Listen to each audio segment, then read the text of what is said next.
안녕하세요. 에버그린입니다. 오늘은 여행 81일째 마지막 날입니다. 집으로 돌아가는 날입니다. 기대가 크네요. 언제 또 LA 땅을 걸어볼까 싶어서 공항 가기 전 시간 남아서 동네 한 바퀴 돌고 있습니다.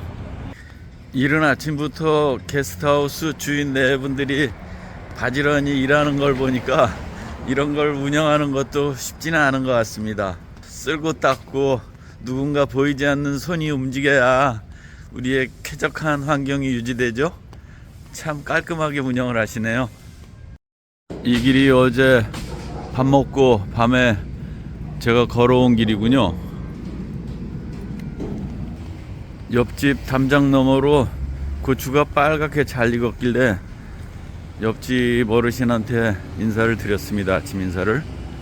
그랬더니 말씀하시는 게 그 소일거리로 80이 되셨다고 하네요. 딸네 집에 와서 지내시는데 소일거리로 고추며 뭐 호박 이런 거를 뜰에다 키우는데 물값이 많이 나와서 걱정이라고 그러네요. 우리는 물을 물 쓰듯이 하는데 여긴 제법 비싼 모양입니다. 아침부터 저렇게 그 폐품을 수집하는 사람들이 있더라고요. 어제 이곳에서 밤거리도 걸어보곤 했지만 아직까지 뭐 안전에 대한 특별한 문제를 느낀 적은 없습니다. 어제 가이드에게 이곳 치안에 대해서 물어봤더니 조금 과장된 측면이 있다고 그렇게 얘기를 하더라고요. 어제 하루 종일 시내 투어를 하면서 곳곳을 다녔는데요. 뭐 노숙자들이 텐트를 치고 있는 모습을 보진 못했습니다. 이곳에 스키드로라는 특정 지역에 가면은 노숙자가 굉장히 많다고 하더라고요. 그러니까 그런 곳을 굳이 찾아다니지 않는다 그러면은 문제가 되지는 않을 것 같습니다. 이건 봉숭아 같은데 여기에 꽃이 피어 있습니다. 선인장과 공생을 하고 있네요. 제가 지난 80일간 여행을 하면서 치안 문제에 대해서 여러 가지 생각을 해봤었습니다. 많은 사람들이 중미, 남미를 그냥 딱 위험지역으로 치부를 하죠. 결론적으로 말씀드린다 그러면은 어느 곳이든 사람들이 살아가는 곳은 지낼만 하다는 것입니다. 물론 리마에서 사기치려는 사람도 있었고요. 마추픽추에서는 또 뭐 약속을 안 지키는 사람도 있었습니다. 그리고 실제로 브라질에서는 제가 음식을 먹고 있는데 이 피 묻은 옷을 입고 와가지고 좀 제 음식을 달라는 듯이 얘기를 하니까 상당히 위협적으로 느껴지기도 하더라고요. 이곳은 참 보행자 우선시 하는 게 제가 오니까는 저 차가 서가지고 길을 건너길 기다려줍니다. 또 거리에 노숙자들이 너무 많아가지고 불쾌한 냄새가 난다든지 잠깐 뭐 말을 건다든지 하는 거는 좋지 않은 경험들이었지만 아주 여행의 작은 부분이었다고 생각합니다. 그 작은 경험들을 일반화해서 어디 가면 굉장히 위험하다, 무섭다 라고 얘기를 전하고 또 그 말을 듣고 두려움의 여행을 망설일 필요는 없다는 게 제 생각입니다. 가장 중요한 건 자기 마음가짐인 것 같습니다. 일단 여행을 하면서 호기심을 약간 줄이고요. 그리고 위험한 지역에 들어가지 않고요.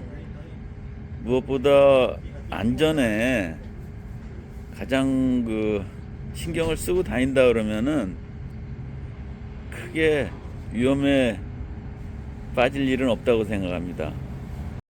어제는 아침으로 김밥을 아주 맛있게 먹었는데요. 오늘은 샌드위치하고 시리얼, 과일입니다. 이제 게스트하우스를 떠납니다. 좀 전에 이 식탁에 빙 둘러앉아서 밥을 먹다 보니까 응답하라 88? 거기에 나오는 하숙집 같더군요. 아주 정감 있는 게스트하우스입니다. 지금 공항 가는 길인데요. 그 게스트하우스 사장님이 한인 택시를 연결해 줘가지고 편안하게 가고 있습니다.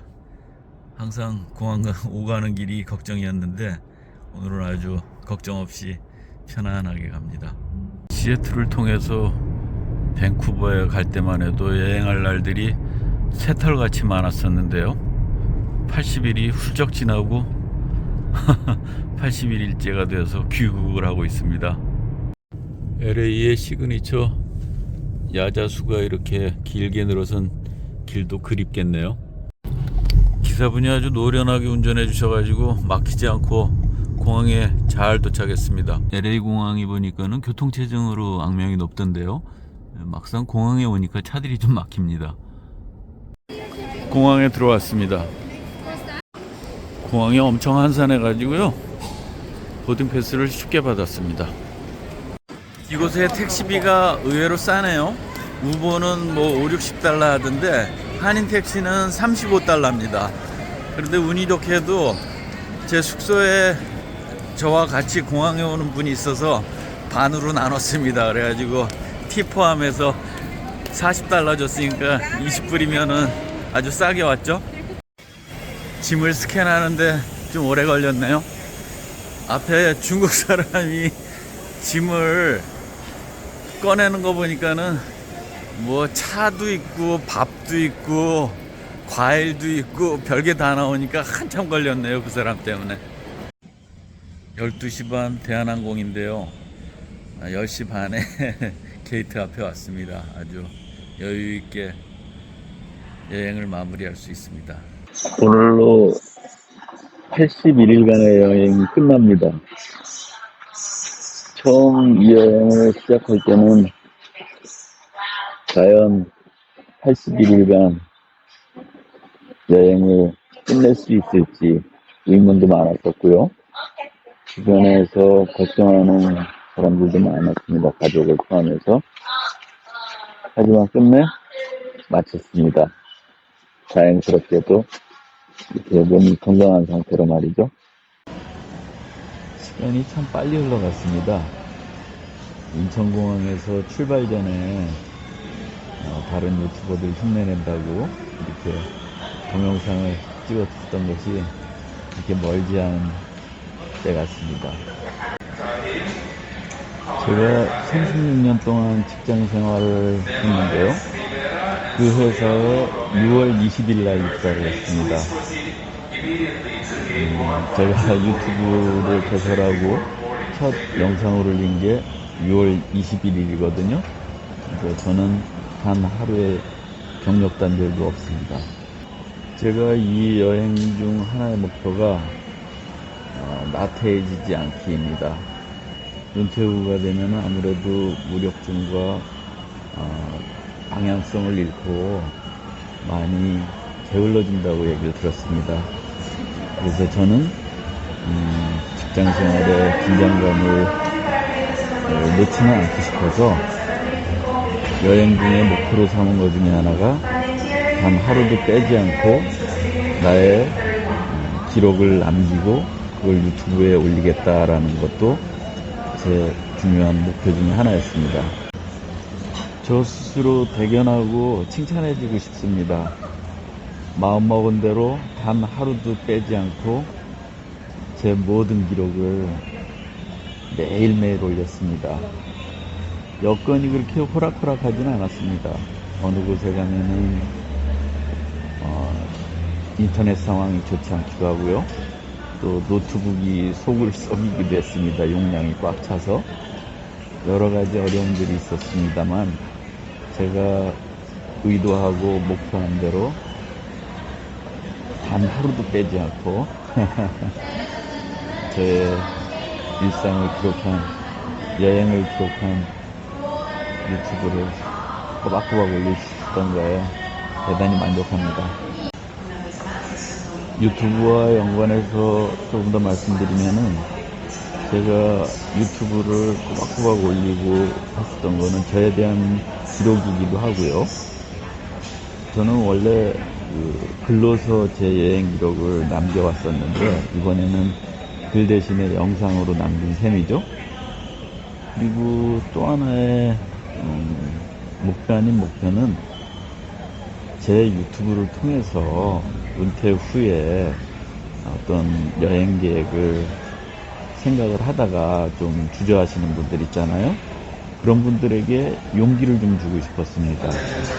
저같이 오랜 세월을 직장 생활만 하던 평범한 사람도 마음만 먹으면 어디든지 다닐 수 있다라는 거를 증명하고 싶었거든요. 그런데 80일간 제가 계획했었던 나라들 다 들리고 보고 싶었던 거, 또 심지어 스카이 점프까지 해봤죠. 제가 계획했던 것들은 전부 해보고 가니까 마음이 아주 충만합니다. 여러분, 두려워 말고 떠나세요. 평범한 저도 해냈으니 여러분도 할 수 있습니다. 이번 여행에서 저 나름대로의 수학이랄까 소득이 있었습니다. 그거는 무엇보다도 제 일상의 소중함을 더 절실하게 깨달았다는 것입니다. 제가 가진 것이 많지는 않아도 풍족하다라는 걸 깨달았습니다. 다니다 보니까는 부족한 상황에서 생활을 잘 해내는 사람들이 많더라고요. 그런데 저는 뭐 하나 모자란 게 없으면서도 항상 뭔가 공허하고 부족하다, 이런 거를 많이 느꼈었던 것 같아요. 하지만 이번 여행을 통해서 내가 가진 것이 이미 충분하다, 앞으로의 삶을 걱정하거나 두려워하지 말고 가진 것으로 충분히 풍요롭게, 마음이 여유롭게 살 수 있겠다라는 그런 자신감을 가졌습니다. 제 마지막 비행기 대한항공을 타고 한 번만 더 소프트 랜딩을 하면 집으로 안착하겠습니다. 여행을 하는 목적은 집으로 돌아가기 위해서라고 하죠. 집의 소중함도 더욱 절실해집니다. 이제 조금 후면은 집으로 가는 비행기를 탑니다. LA 공항에서 마지막 비행기가 되겠네요. 집에 가서 편안하게 쉬고 싶습니다. 자몽씨, 집 키 안 바꾸고 번호 안 바꾸고 나 기다려줘서 고마워요. 게다가 또 공항까지 마중 나와준다고 하니까 아주 행복합니다. 우리 재미있게 행복하게 삽시다. 고맙습니다. 자몽씨, 고맙기만 한 게 아니라 많이 사랑합니다. 우리 이제 아이들에 대한 염려는 벗어던지고 우리 둘만의 행복을 위해서 더 재밌고 즐겁게 삽시다. 작은 거에 감동을 하게 되는데요. 승무원이 환영합니다 그러니까는 마음이 아주 훈훈해지네요.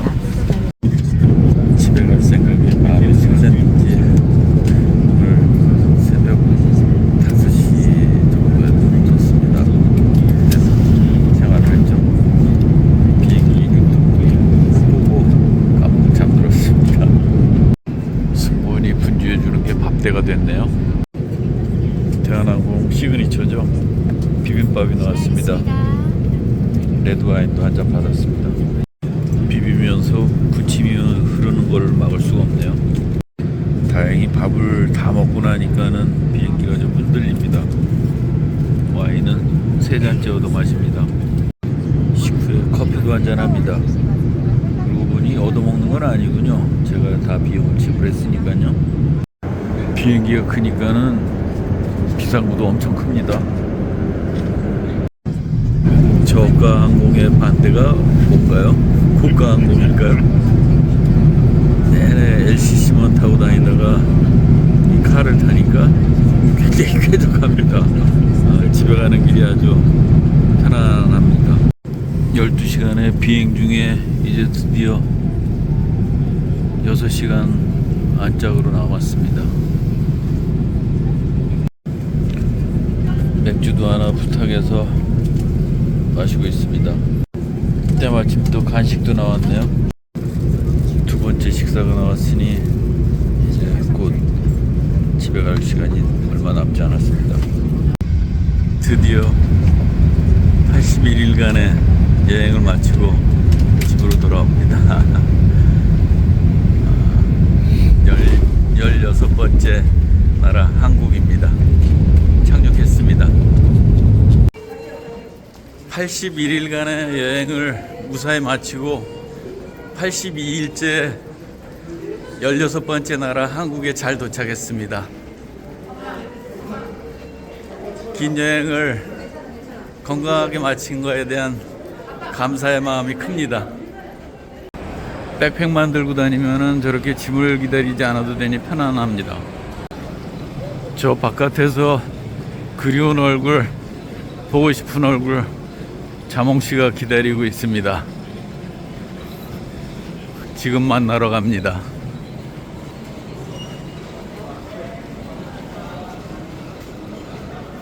어디에 있을까요?